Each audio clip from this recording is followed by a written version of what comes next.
मुक्ता का 3 तल्ले का मकान, नीचे बैठक तो छत पर रसोई। अरे मुक्ता, गर्मा गर्म रोटी तो ला, बहुत स्वाद बनी है सब्जी। लाई माँ, बस 2 मिनट। मुक्ता की दौड़ जो सुबह शुरू होती तो रात में जाकर रुकती। ऊपर नीचे करते करते पूरा शरीर थक जाता, लेकिन माँ, मैं आपके पैर में तेल लगाकर ही सोऊंगी, नहीं तो मुझे नींद नहीं आएगी। अरे जीती रहे बेटा, लेकिन तू थक जाएगी, वैसे भी तुझे 3 तल्ला चढ़ना है अभी। कैसी बात कर रही है माँ जी, मैं तो आज बहुत देर तक सोई थी, तो नींद कहाँ आएगी। सास को कब नींद लग जाती पता ही नहीं चलता। अगले रोज, अरे मुक्ता, जरा सामने ठेले वाले से आलू तो ले आ, 5 किलो पापड़ बना देती हूँ।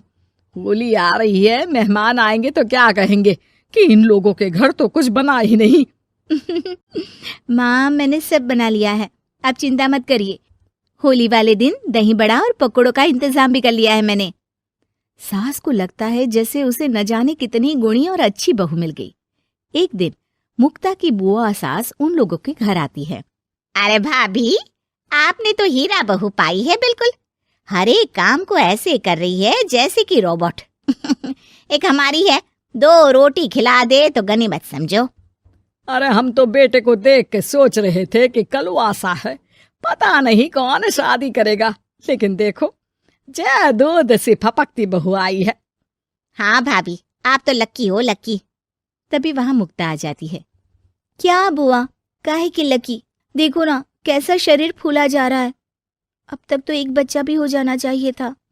अरे हो जाएगा बहू, क्यों चिंता कर रही है। कर्म कितने अच्छे हैं तेरे, तुझे तो जुड़वा बच्चे होंगे, एक बिटिया और एक बिटवा। होता भी ऐसा ही है। मुक्ता को 2 बच्चे एक साथ होते हैं। मुक्ता, जल्दी से ऑफिस के लिए खाना बना दो, मुझे देर हो रही है। हाँ, लेकिन जरा ये छोटे वाले को तो पकड़ लो, तब तक मैं रोटी सेक देती हूँ। मुक्ता सारे घर का काम बड़े ही मगन होकर करती। क्या पति, क्या सास, क्या बच्चे, रिश्तेदार, सभी की जरूरतों का ख्याल वो बखूबी रखती। लेकिन भाई चांद को भी ग्रहण लग जाता है। वैसे ही मुक्ता को भी एक दिन लग जाती है किसी की नजर। दूर के रिश्ते की चाची कहती है, और बहन जी, आपकी बहू तो फुर्ती से काम करती है, बच्चा होने के बाद भी सारा दिन लगी रहती है। इसके हाथ का खाना भी इतना टेस्टी है, लगता है जैसे होटल का खा रहे। बस फिर क्या था, वो तो चली जाती है, लेकिन लग जाती है नजर मुक्ता को। शाम के वक्त, मुक्ता, कहाँ है बहू? हाँ माँ जी, बोलिए, क्या हो गया? बच्चे को सुला रही हूँ। अरे बेटा, जरा चाय तो पिला दे। हाँ हाँ, जरूर बना लीजिए, मुझे कमरे में ही दे देना माँ जी, बहुत थकान लग रही है। थकान है? भगवान, ये क्या बोल रही है, इसके मुंह से तो ये शब्द मैंने आज तक नहीं सुना। अगली सुबह, अरे मुक्ता, आज खाने का डब्बा इतना हल्का क्यों है? वो इसलिए क्योंकि मैंने सिर्फ रोटी और दाल बनाई है। अरे लेकिन मुक्ता, मैं तो नाश्ता, दिन का खाना, फिर शाम का स्नैक्स, फ्रूट, सलाद, ये सब लेकर जाता हूँ। कहाँ है ये सब? अरे कैसी बात कर रहे हैं आप, इतना सारा खाना तो मैं 4 दिन में नहीं खाती, जितना आप 1 दिन में बनाने की बात कर रहे हैं। ना जी ना, मुन्ने के साथ जितना हो पाएगा उतना ही करूंगी मैं। मुक्ता की बात सुनकर पति हैरान रह जाता है। तभी वहां बुआ सास आ जाती है। अरे मुक्ता, मेरे नाती का जन्मदिन है, भूल गई क्या? आज शाम को आना, और मुक्ता थोड़ा जल्दी आ जाना, मेरी बहू का हाथ बटा देना। किचन में वो तेरी तरह स्मार्ट तो है नहीं कि फट फटाक से काम कर ले। अरे बुआ, कैसी बात कर दी, फट फटाक से काम कैसे हो जाएगा? हम बहुएं हैं, रजनीकांत नहीं। बुआ देखो, आप काम के लिए पास के लल्लू हलवाई की बीवी को बुला लो, वो मदद कर देंगी, मैं तो नहीं आ पाऊंगी। बुआ सास को समझ में नहीं आता कि ये वो मुक्ता है जो 50 लोगों का खाना बनाकर भी चेहरे की चमक खोने नहीं देती थी। वही मुक्ता भी अपने कमरे में जाकर बिस्तर पर बैठ जाती है कि सास की आवाज आती है।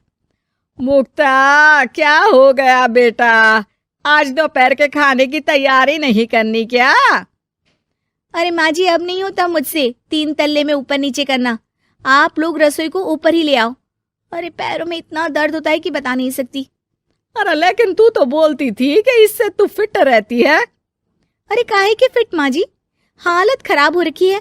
कौन ऐसा मकान बनवाता है कि जहाँ सोने का कमरा अमेरिका में है तो खाने का लंदन में? अरे रसोई बनानी है तो जाओ अफ्रीका। ना जी ना, मुझसे नहीं होगा इस घर का काम। मुक्ता की बदली हरकत किसी को समझ में नहीं आ रही थी। अरे ये मुक्ता को क्या हो गया है?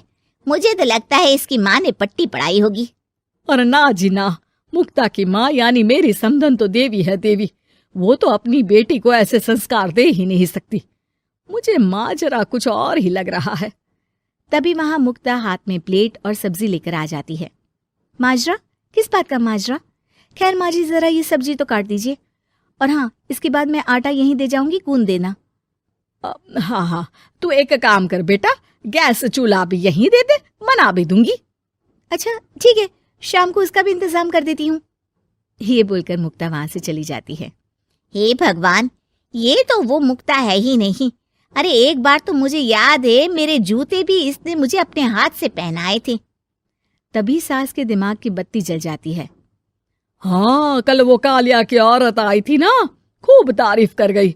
उसके बाद से ही मुक्ता ऐसी हो गई है। फिर तो पक्का मान लो कि तुम्हारी बहू को नजर लगी है।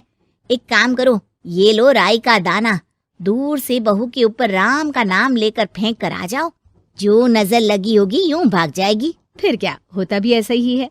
सास जैसे ही बहू पर राई फेंक कर वापस आती है, थोड़ी ही देर में मुक्ता भी आ जाती है। अरे माँ जी, आप ये सब्जी लेकर क्यों बैठी है? ना ना, लाइए, मुझे दीजिए। और चाची, अब तक आपके हाथ में चाय का प्याला नहीं आया। रुकिए, मैं अभी लेकर आई। मुक्ता के जाने के बाद सास चैन की सांस लेती है।